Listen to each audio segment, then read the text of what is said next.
Hi friends, ഏവർക്കും wheel P എസിലേക്ക് സ്വാഗതം. ഞാൻ വിവേക്. ഫ്രണ്ട്സ്, ഇനി നമ്മൾ ഈ ചാനലിലൂടെ വരാൻ പോകുന്ന 10th പ്രിലിംസ് എക്സാമിനും അതുപോലെ തന്നെ മെയിൻസ് എക്സാമിനും ഒരുപോലെ ഉപകാരപ്രദമാകുന്ന വീഡിയോസാണ് ചെയ്തു വരുന്നത്. അപ്പോൾ അതൊരു സീരിയസ് ആയിട്ടാണ് സ്റ്റാർട്ട് ചെയ്യുന്നത്. അതായത് 2022, 23, 24 വർഷങ്ങളിൽ PSC നടത്തിയിട്ടുള്ള പ്രിലിംസ് എക്സാമുകളുടെ ക്വസ്റ്റ്യൻ പേപ്പർ അനലൈസ് ചെയ്യുകയാണ്. ഓരോ ടോപ്പിക്കുകളായി തരംതിരിച്ചായിരിക്കും നമ്മുടെ ഈ സീരീസ് കൊണ്ടുപോകുന്നത്. അതായത് ഭരണഘടന, ചരിത്രം, ജോഗ്രഫി, സയൻസ് അങ്ങനെ വേർതിരിച്ചിട്ടായിരിക്കും ക്ലാസ്സുകൾ. ഇന്നത്തെ ക്ലാസ്സിൽ നമ്മൾ നോക്കാൻ പോകുന്നത് 2022 10th പ്രിലിംസിൽ ചോദിച്ച ഭരണഘടനയിലെ 10 ചോദ്യങ്ങളും അതിൻ്റെ റിലേറ്റഡ് ഫാക്റ്റുകളായിരിക്കും. റിലേറ്റഡ് ഫാക്റ്റ് എന്ന് ഉദ്ദേശിക്കുന്നത് PSC മുൻകാലങ്ങളിൽ ചോദിച്ചിട്ടുള്ള ചോദ്യങ്ങളായിരിക്കും. അപ്പോൾ വരാൻ പോകുന്ന എല്ലാ എക്സാമുകൾക്കും ഇത് ഒരുപോലെ ഉപകാരപ്രദമായിരിക്കും. അപ്പോൾ നിങ്ങൾ ക്ലാസ് സ്കിപ്പ് ചെയ്യാതെ മുഴുവനായി കാണാൻ ശ്രമിക്കണം. അപ്പോൾ നമുക്ക് അധികം സമയം കളയാതെ ക്ലാസ്സിലേക്ക് കിടക്കാം. ആദ്യത്തെ ചോദ്യം നോക്കൂ ഫ്രണ്ട്സ്. നിങ്ങൾ ക്വസ്റ്റ്യൻ നമ്പർ ശ്രദ്ധിക്കേണ്ട, കാരണം ഈ ക്വസ്റ്റ്യൻ പേപ്പറിൽ 21 മുതലാണ് ഭരണഘടനാ ചോദ്യങ്ങൾ വന്നിരിക്കുന്നത്. അപ്പോൾ ചോദ്യം നോക്കാം. ഡോക്ടർ സച്ചിദാനന്ദ സിൻഹയുടെ അധ്യക്ഷതയിൽ ചേർന്ന ഭരണഘടനാ നിർമ്മാണ സഭയുടെ ആദ്യ സമ്മേളനം നടന്നതെന്ന്? ഉത്തരം ഓപ്ഷൻ സി 1946 ഡിസംബർ 9. അപ്പോൾ 1946 ഡിസംബർ 9 ഡോക്ടർ സച്ചിദാനന്ദ സിൻഹയുടെ അധ്യക്ഷതയിൽ ചേർന്ന ഭരണഘടനാ നിർമ്മാണ സഭയുടെ ആദ്യ സമ്മേളനം നടന്നത്. അപ്പോൾ ഫ്രണ്ട്സ്, നമുക്ക് ഇതുമായി ബന്ധപ്പെട്ട റിലേറ്റഡ് ഫാക്റ്റ് കൂടി നോക്കണം. നിങ്ങൾക്ക് എല്ലാവർക്കും അറിയാലോ, ഇന്ത്യൻ ഭരണഘടന തയ്യാറാക്കിയത് ഭരണഘടനാ നിർമ്മാണ സഭ വഴിയാണ്.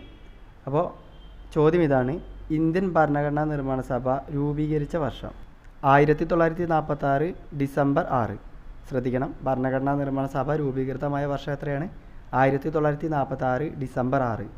ഡിസംബർ 9 എന്ത് സംഭവിച്ചു? അതെ, ആദ്യ സമ്മേളനം നടന്നു. അപ്പോൾ ഫ്രണ്ട്സ് ശ്രദ്ധിക്കണം, ഭരണഘടനാ നിർമ്മാണ സഭ രൂപീകരിക്കാൻ കാരണമായ ദൗത്യം PSC ഒരുപാട് തവണ ചോദിച്ചിട്ടുണ്ട്. അതിനുത്തരം ക്യാബിനറ്റ് മിഷനാണ്. ശ്രദ്ധിക്കണം, ക്യാബിനറ്റ് മിഷൻ. അതുപോലെ തന്നെ ഈ ചോദ്യം ഒരുപാട് തവണ ചോദിച്ചിട്ടുണ്ട്. ഭരണഘടനാ നിർമ്മാണ സഭയുടെ താൽക്കാലിക അധ്യക്ഷൻ? അതിനുത്തരം ഡോക്ടർ സച്ചിദാനന്ദ സിൻഹയാണ്. ശ്രദ്ധിക്കണം, ഭരണഘടനാ നിർമ്മാണ സഭയുടെ താൽക്കാലിക അധ്യക്ഷനാണ് ആരാണ്? അതെ, ഡോക്ടർ സച്ചിദാനന്ദ സിൻഹ. അങ്ങനെയാണെങ്കിൽ ഫ്രണ്ട്സ്, ഇതിനൊരു സ്ഥിരാധ്യക്ഷൻ ഉണ്ടായിരിക്കുമല്ലോ, അതാരാണ്? അറിയാവുന്ന കൂട്ടുകാരെന്ന് പറഞ്ഞേ. അതെ, രാജേന്ദ്ര പ്രസാദാണ്. ഭരണഘടനാ നിർമ്മാണ സഭയുടെ സ്ഥിരാധ്യക്ഷൻ ഡോക്ടർ രാജേന്ദ്ര പ്രസാദാണ്. 1946 ഡിസംബർ 11 സ്ഥിരാധ്യക്ഷനായി രാജേന്ദ്ര പ്രസാദിനെ തിരഞ്ഞെടുത്തത്. ശ്രദ്ധിക്കണം, 1946 ഡിസംബർ 11 ഡോക്ടർ രാജേന്ദ്ര പ്രസാദ് അവർകളെ ഭരണഘടനാ നിർമ്മാണ സഭയുടെ സ്ഥിരാധ്യക്ഷനായി തിരഞ്ഞെടുത്തു. അങ്ങനെയാണെങ്കിൽ PSC ചോദിച്ച മറ്റൊരു ചോദ്യം ഇതാണ്: ഭരണഘടനാ നിർമ്മാണ സഭയിൽ ജവഹർലാൽ നെഹ്റു ലക്ഷ്യപ്രമേയം അവതരിപ്പിച്ചതെന്ന്? 1946 ഡിസംബർ 13. ശ്രദ്ധിക്കണം, 1946 ഡിസംബർ 13 ജവഹർലാൽ നെഹ്റു ലക്ഷ്യപ്രമേയം അവതരിപ്പിച്ചത്. ഈ ലക്ഷ്യപ്രമേയമാണ് പിന്നീട് ഭരണഘടനയുടെ ആമുഖമായി മാറിയത്. ഓക്കെ ഫ്രണ്ട്സ്, അടുത്ത ചോദ്യം നോക്കാം. ഭരണഘടനാ നിർമ്മാണ സഭയിൽ ഇനിയും ചോദ്യങ്ങളുണ്ട് കേട്ടോ. അപ്പോൾ അത് നമുക്ക് ഇനി വരും ക്ലാസ്സുകളിൽ പഠിക്കാം. ഇനിയും ക്വസ്റ്റ്യൻ പേപ്പർ അനലൈസ് ചെയ്യാണ്ട് അതിലും ഇതുപോലത്തെ റിലേറ്റഡ് ഫാക്റ്റ് ആയിട്ടുള്ള ചോദ്യങ്ങൾ വന്നിട്ടുണ്ട്. ആ ചോദ്യങ്ങൾ പഠിക്കുമ്പോൾ നമുക്ക് ഇതിൻ്റെ ബാക്കി കൂടി പഠിക്കാം. അപ്പോൾ അടുത്ത ചോദ്യം: വിദ്യാഭ്യാസ അവകാശ നിയമവുമായി ബന്ധപ്പെട്ട് താഴെ തന്നിരിക്കുന്ന പ്രസ്താവനകളിൽ ശരിയായത് തിരഞ്ഞെടുക്കുക. അപ്പോൾ നമുക്ക് ശരിയായതും പഠിക്കണം, തെറ്റായത് ശരിയാക്കിയും പഠിക്കണം. ഫ്രണ്ട്സ്, നിങ്ങൾ ഉത്തരം പോസ് ചെയ്തിട്ട് കണ്ടുപിടിച്ചോളൂ. ഉത്തരം ഓപ്ഷൻ ബി, പ്രസ്താവന 1, 2, 3 ശരി. അപ്പോൾ 1, 2, 3 ശരിയാണല്ലോ. നമുക്ക് നോക്കാം. ആദ്യത്തെ പ്രസ്താവന: ഭരണഘടനയുടെ അനുച്ഛേദം 21 ക്ലോസ് എയിലാണ് വിദ്യാഭ്യാസ അവകാശം ഉൾപ്പെടുത്തിയിട്ടുള്ളത്. അത് ശരിയാണ്. അപ്പോൾ ശ്രദ്ധിക്കണം, വിദ്യാഭ്യാസ അവകാശ നിയമം ഏതിലാണ്? അനുച്ഛേദം 21 ക്ലോസ് എ. അടുത്ത പ്രസ്താവന: 6 മുതൽ 14 വയസ്സ് വരെയുള്ള കുട്ടികൾക്ക് വിദ്യാഭ്യാസം സൗജന്യവും നിർബന്ധിതവും ആയി മാറി. അപ്പം അതും ശരിയാണ്. ശ്രദ്ധിക്കണം, ഇവിടെ വയസ്സാണ് ശ്രദ്ധിക്കേണ്ടത്. 6 മുതൽ 14 വയസ്സ് വരെയുള്ള കുട്ടികൾക്ക് വിദ്യാഭ്യാസം സൗജന്യവും നിർബന്ധിതവും ആയി മാറി. അടുത്ത പ്രസ്താവന: എല്ലാ കുട്ടികൾക്കും ഗുണമേന്മയുള്ള പ്രാഥമിക വിദ്യാഭ്യാസം നൽകേണ്ടത് രാഷ്ട്രത്തിൻ്റെ ഉത്തരവാദിത്തമാണ്. അപ്പം അതും ശരിയാണ്. ശ്രദ്ധിക്കണം, എല്ലാ കുട്ടികൾക്കും ഗുണമേന്മയുള്ള പ്രാഥമിക വിദ്യാഭ്യാസം നൽകേണ്ടത് രാഷ്ട്രത്തിൻ്റെ ഉത്തരവാദിത്തമാണ്. അപ്പോൾ നാലാമത്തെ പ്രസ്താവന തെറ്റാണ്. നമുക്കത് ശരിയാക്കി പഠിക്കാം. വിദ്യാഭ്യാസ അവകാശ നിയമം നിലവിൽ വന്നത് എപ്പോഴാണ്? 2010 ഏപ്രിൽ 1. ശ്രദ്ധിക്കണം, വിദ്യാഭ്യാസ അവകാശ നിയമം 2010 ഏപ്രിൽ 1 നിലവിൽ വന്നത്. ഒരുപാട് തവണ PSC ചോദിച്ചിട്ടുണ്ട്, മറക്കരുത്. 2010 ഏപ്രിൽ 1. അപ്പോൾ ഇതിലുള്ള 2009 ഓഗസ്റ്റ് 4 എന്തായിരുന്നു? വിദ്യാഭ്യാസ അവകാശ നിയമം പാർലമെൻറ്റ് പാസ്സാക്കിയ വർഷമാണ് 2009 ഓഗസ്റ്റ് 4. പാസ്സാക്കിയത് 2009 ഓഗസ്റ്റ് 4, നിലവിൽ വന്നത് 2010 ഏപ്രിൽ 1. ഫ്രണ്ട്സ് ശ്രദ്ധിക്കണം, ഇവിടെ PSC ചോദിച്ച മറ്റൊരു ചോദ്യമുണ്ട്. ആർട്ടിക്കിൾ 21 ക്ലോസ് എ ഭരണഘടനയിൽ കൂട്ടിച്ചേർത്ത ഭേദഗതി. ഉത്തരം 86-ാം ഭേദഗതി. 2002 നടന്ന 86-ാം ഭേദഗതി പ്രകാരമാണ് ആർട്ടിക്കിൾ 21A ഭരണഘടനയിൽ കൂട്ടിച്ചേർത്തത്. ഫ്രണ്ട്സ്, അടുത്ത ചോദ്യത്തിലേക്ക് കടക്കും മുമ്പ് ഒരു കാര്യം പറഞ്ഞുകൊള്ളട്ടെ. നിങ്ങൾക്ക് ഈ വീഡിയോ ഇഷ്ടപ്പെടുകയാണെങ്കിൽ നിങ്ങൾ തീർച്ചയായിട്ടും സപ്പോർട്ട് ചെയ്യണം. കാരണം നമ്മൾ ഇത്രയും എഫേർട്ട് എടുത്തുണ്ടാക്കുന്ന വീഡിയോയ്ക്ക് നിങ്ങളുടെ സപ്പോർട്ടാണ് ഏറ്റവും കൂടുതൽ സന്തോഷം തരുന്നത്. അതുമാത്രമല്ല, തുടർന്നുള്ള വീഡിയോകൾക്കും ഈ സപ്പോർട്ട് അനിവാര്യമാണ്. അപ്പോൾ ചോദ്യം നോക്കാം. സ്ത്രീ വിദ്യാഭ്യാസ സംരക്ഷണ പ്രവർത്തകയും 2014 കൈലാസ് സത്യാർത്ഥിക്കൊപ്പം സമാധാനത്തിനുള്ള നോബൽ സമ്മാനത്തിന് അർഹയാകുകയും ചെയ്ത 17കാരി. ഉത്തരം ഓപ്ഷൻ ഡി, മലാല യൂസഫ്സായി. അപ്പോൾ ശ്രദ്ധിക്കണം, മലാല യൂസഫ്സായിക്ക് എപ്പോഴാണ് നോബൽ സമ്മാനം കിട്ടിയത്? 2014. ആരുടെ കൂടെയാണ്? കൈലാസ് സത്യാർത്ഥിക്കൊപ്പം. ഇവിടെ നിർബന്ധമായി പഠിക്കേണ്ട ചോദ്യം ഇതാണ്. മലാല ദിനം എന്നാണ്. PSC ഒരുപാട് തവണ ചോദിച്ചിട്ടുണ്ട്. ജൂലൈ 12. ശ്രദ്ധിക്കണം, മലാല ദിനം എന്നാണെന്ന് ചോദിച്ചു കഴിഞ്ഞാൽ ജൂലൈ 12. അതുപോലെ തന്നെ PSC ചോദിച്ചിട്ടുണ്ട്, ബച്ചപ്പൻ ബച്ചാവോ ആന്തോളൻ എന്ന സംഘടന ആരുമായി ബന്ധപ്പെട്ടിരിക്കുന്നു?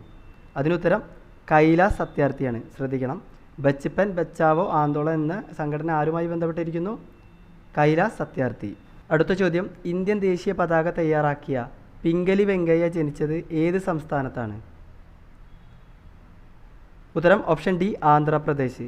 ഇന്ത്യൻ ദേശീയ പതാക തയ്യാറാക്കിയതാരാണ്? പിംഗലി വെങ്കയ്യ. അദ്ദേഹം ജനിച്ചത് ആന്ധ്രാപ്രദേശിലാണ്.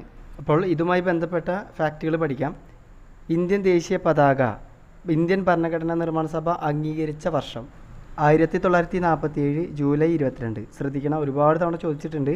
ഇന്ത്യൻ ദേശീയ പതാക ഇന്ത്യൻ ഭരണഘടനാ നിർമ്മാണ സഭ അംഗീകരിച്ചത് 1947 ജൂലൈ 22. അതുപോലെ ഫ്രണ്ട്സ്, നിങ്ങൾക്കറിയാമല്ലോ, ഇന്ത്യൻ ദേശീയ പതാകയുടെ നീളവും വീതിയും തമ്മിലുള്ള അനുപാതം 3:2 ആണ്. ശ്രദ്ധിക്കണം, നീളവും വീതിയും തമ്മിലുള്ള അനുപാതം 3:2 ആണ്. വീതി നീളവും ചോദിച്ചു കഴിഞ്ഞാൽ 2:3 ആണ്. ഇവിടെ ശ്രദ്ധിച്ച് വേണം ആൻസർ ചെയ്യാൻ. അതുപോലെ ത്രിവർണ്ണ പതാകയെ ഇന്ത്യയുടെ ദേശീയ പതാകയായി കോൺഗ്രസ് അംഗീകരിച്ചത് എപ്പോഴാണ്? അതിനുത്തരം 1931 കറാച്ചി സമ്മേളനത്തിലാണ്. ത്രിവർണ്ണ പതാകയെ ഇന്ത്യയുടെ ദേശീയ പതാകയായി കോൺഗ്രസ് അംഗീകരിച്ചത് 1931 കറാച്ചി സമ്മേളനത്തിൽ വെച്ച്. അതുപോലെ നമ്മുടെ ദേശീയ പതാകയിൽ കാണപ്പെടുന്ന കുങ്കുമ നിറം ധീരതയെയും ത്യാഗത്തെയും പ്രതിദാനം ചെയ്യുന്നു. അതുപോലെ വെള്ള നിറമാണെങ്കിൽ സമാധാനം, സത്യസന്ധത, പച്ച നിറമാണെങ്കിൽ സമൃദ്ധി, ഫലഭൂയിഷ്ഠത എന്നിവയെ പ്രതിദാനം ചെയ്യുന്നു.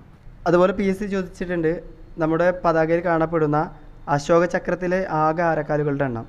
അത് 24 ആണ്. അശോക ചക്രത്തിലെ ആരക്കാലുകളുടെ എണ്ണം 24 ആണ്. അതുപോലെ ഇന്ത്യൻ ഫ്ലാഗ് കോഡ് നിലവിൽ വന്നത് എപ്പോഴാണ്? PSC ചോദിച്ചിട്ടുണ്ട്. 2002 ജനുവരി 26. ശ്രദ്ധിക്കണം, ഇന്ത്യൻ ഫ്ലാഗ് കോഡ് നിലവിൽ വന്നത് 2002 ജനുവരി 26-നാണ്. അതുപോലെ ഇന്ത്യൻ പതാക അന്താരാഷ്ട്ര വേദിയിൽ ആദ്യമായി ഉയർത്തിയത് മേഡം വിക്കാജിഗാമയാണ്. 1907 ജർമ്മനിയിലെ സ്റ്റഡ്ഗട്ടിൽ വെച്ച്. അപ്പോൾ ഇന്ത്യൻ പതാക ആദ്യമായി ഒരു അന്താരാഷ്ട്ര വേദിയിൽ ഉയർത്തിയത് ആരാണ്? മേഡം വിക്കാജിഗാമ, 1907 ജർമ്മനിയിലെ സ്റ്റഡ്ഗട്ടിൽ വെച്ച്. ഓക്കെ ഫ്രണ്ട്സ്, അടുത്ത ചോദ്യം നോക്കാം. മൗലിക കടമകൾ ഇന്ത്യൻ ഭരണഘടനയുടെ ഭാഗമായി കൂട്ടിച്ചേർത്ത ഭേദഗതി. ഉത്തരം ഓപ്ഷൻ സി, 42. മൗലിക കടമകൾ ഇന്ത്യൻ ഭരണഘടനയുടെ ഭാഗമായി കൂട്ടിച്ചേർത്ത ഭേദഗതിയാണ് 42-ാം ഭേദഗതി. അപ്പോൾ ഫ്രണ്ട്സ്, ഇവിടെ പഠിക്കേണ്ട ചോദ്യങ്ങൾ ഇതാണ്. മൗലിക കടമകൾ ഇന്ത്യൻ ഭരണഘടനയുടെ ഏത് ഭാഗത്ത് കൂട്ടിച്ചേർക്കപ്പെട്ടിട്ടുണ്ട്? ഉത്തരം ഭാഗം 4A. ശ്രദ്ധിക്കണം, ചോദ്യത്തിൽ തന്നെ ഉണ്ട് ഉത്തരം. മൗലിക കടമകൾ ഇന്ത്യൻ ഭരണഘടനയുടെ ഏത് ഭാഗത്തിലാണ് ഉൾപ്പെടുത്തിയിട്ടുള്ളത്? ഭാഗം 4A. നിലവിൽ 11 മൗലിക കടമകളാണ് ഇന്ത്യൻ ഭരണഘടനയിൽ ഉള്ളത്. അതിൽ 10 എണ്ണം 42-ാം ഭേദഗതി വഴിയും ഒരെണ്ണം, അതായത് 11-ാമത്തെ മൗലിക കടമ ഉൾപ്പെടുത്തിയത് 86-ാം ഭേദഗതി വഴിയുമാണ്. നമ്മൾ നേരത്തെ പഠിച്ചല്ലോ, 86-ാം ഭേദഗതി വഴി ഉൾപ്പെടുത്തിയ മൗലിക കടമ ഏതാണ്? അത് 21A. ശ്രദ്ധിക്കണം, ഇന്ദിരാഗാന്ധി 42-ാം ഭേദഗതി ചെയ്തത് 1976-ലാണ്. PSC ചോദിച്ചിട്ടുണ്ട്. ശ്രദ്ധിക്കണം, 42-ാം ഭേദഗതി നടന്ന വർഷം 1976. ഇപ്പോൾ അന്നത്തെ കാലത്തെ പ്രധാനമന്ത്രി ചോദിച്ചിട്ടുണ്ട് ഇന്ദിരാഗാന്ധി. അങ്ങനെയാണെങ്കിൽ പ്രസിഡന്റ് ആരായിരുന്നു? ഫക്രുദ്ദീൻ അലി അഹമ്മദ് ആയിരുന്നു. അപ്പോൾ 42-ാം ഭേദഗതി നടക്കുന്ന സമയത്തെ പ്രസിഡന്റ് ചോദിച്ചാൽ ഫക്രുദ്ദീൻ അലി അഹമ്മദ് ആയിരുന്നു. അതുപോലെ തന്നെ PSC ചോദിച്ചിട്ടുള്ള മറ്റൊരു ചോദ്യമാണ്, 42-ാം ഭരണഘടനാ ഭേദഗതി വരുത്തിയത് ഏത് കമ്മിറ്റിയുടെ ശുപാർശ പ്രകാരമാണ്? അതിനുത്തരം സ്വരൺ സിംഗ് കമ്മിറ്റിയാണ്. മറ്റൊരർത്ഥത്തിൽ ഈ ചോദ്യം വരാം, മൗലിക കടമകൾ കൂട്ടിച്ചേർക്കാൻ കാരണമായ കമ്മിറ്റി. അതിനുത്തരം സ്വരൺ സിംഗ് കമ്മിറ്റിയാണ്. ശ്രദ്ധിക്കണം, സ്വരൺ സിംഗ് കമ്മിറ്റി. അടുത്ത ചോദ്യം നോക്കാം. താഴെ പറയുന്നവയിൽ ഇന്ത്യയുടെ ദേശീയ വൃക്ഷം ഏതെന്ന് കണ്ടെത്തുക. ഫ്രണ്ട്സ്, ഇതിനുത്തരമില്ല. കാരണം ഇന്ത്യയുടെ ദേശീയ വൃക്ഷം പേരാലാണ്. ഓപ്ഷനിൽ പേരാലില്ലാത്തതുകൊണ്ട് ഈ ക്വസ്റ്റ്യൻ PSC ഡിലീറ്റ് ആക്കിയിട്ടുണ്ട്. അപ്പോൾ പറഞ്ഞോളൂ, ഇന്ത്യയുടെ ദേശീയ വൃക്ഷം ഏതാണ്? പേരാലാണ്. ഒരു തവണ PSC ചോദ്യം ചോദിച്ചപ്പോൾ പേരാലും അരയാലും ഓപ്ഷനിലുണ്ടായിരുന്നു. അതുകൊണ്ട് നന്നായി ശ്രദ്ധിക്കണം. പേരാലാണ് ഇന്ത്യയുടെ ദേശീയ വൃക്ഷം. അപ്പോൾ ഫ്രണ്ട്സ്, ഇനി നമുക്ക് പഠിക്കാനുള്ളത് ദേശീയ ചിഹ്നങ്ങളെക്കുറിച്ചാണ്. ശ്രദ്ധിച്ചോളൂ. ഇന്ത്യയുടെ ദേശീയ പതാക ഏതാണ്? ത്രിവർണ്ണ പതാക. ദേശീയ പതാക ത്രിവർണ്ണ പതാക. ദേശീയ മുദ്ര ഏതാണ്? സിംഹമുദ്ര. ദേശീയ മുദ്ര സിംഹമുദ്ര.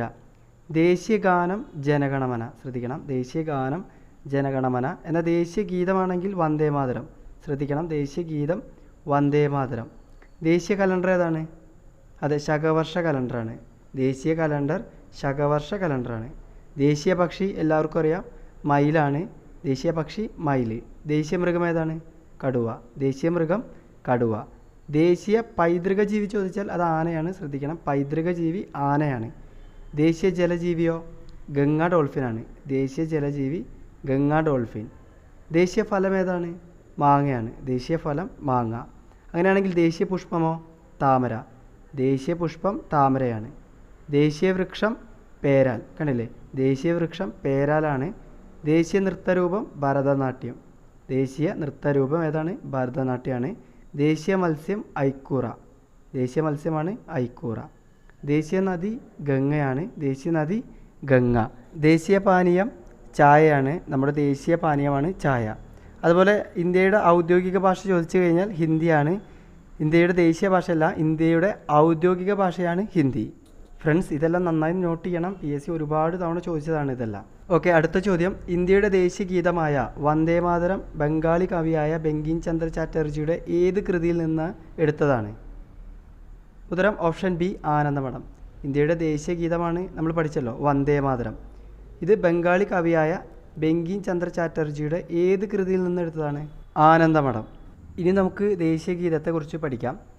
ദേശീയ ഗീതമാണ് വന്ദേമാതരം, പഠിച്ചല്ലോ. അപ്പോൾ വന്ദേമാതരം രചിച്ചത് ബങ്കിം ചന്ദ്ര ചാറ്റർജിയാണ്. അപ്പോൾ ഇന്ത്യൻ ഭരണഘടനാ നിർമ്മാണ സഭ ഈ ദേശീയ ഗീതത്തെ അംഗീകരിച്ചതെന്നാണ്? അതിനുത്തരം 1950 ജനുവരി 24 നമ്മൾ നേരത്തെ പഠിച്ചു. ഇന്ത്യൻ ഭരണഘടനാ നിർമ്മാണ സഭ ദേശീയ പതാകയെ അംഗീകരിച്ചതെന്നാണെന്ന്. അത് ഓർമ്മ ഉണ്ടല്ലോ, 1947 ജൂലൈ 22. അതുപോലെ ദേശീയ ഗീതത്തെ അംഗീകരിച്ചത് 1950 ജനുവരി 24 ദേശീയ ഗീതത്തെ മാത്രമല്ല, ദേശീയ ഗാനത്തെയും 1950 ജനുവരി 24 അംഗീകരിച്ചത്. ദേശീയ ഗീതം, ദേശീയ ഗാനം 1950 ജനുവരി 24. അടുത്തത്, വന്ദേമാതരം ഏത് രാഗത്തിലാണ് ചിട്ടപ്പെടുത്തിയിട്ടുള്ളതെന്ന് PSC ചോദിച്ചിട്ടുണ്ട്. ദേശീയരാഗമാണ്. വന്ദേമാതരം ഏത് രാഗമാണ്? ദേശീയരാഗം.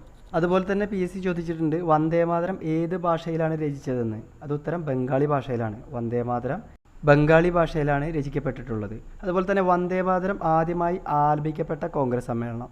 അതിനുത്തരം കൊൽക്കത്ത സമ്മേളനം 1896. ഇപ്പോൾ വന്ദേമാതരം ആദ്യമായി ആലപിക്കപ്പെട്ട കോൺഗ്രസ് സമ്മേളനമാണ് 1896 കൊൽക്കത്ത സമ്മേളനം. അതുപോലെ വന്ദേമാതരം ആലപിക്കാൻ എത്ര സമയമെടുക്കും?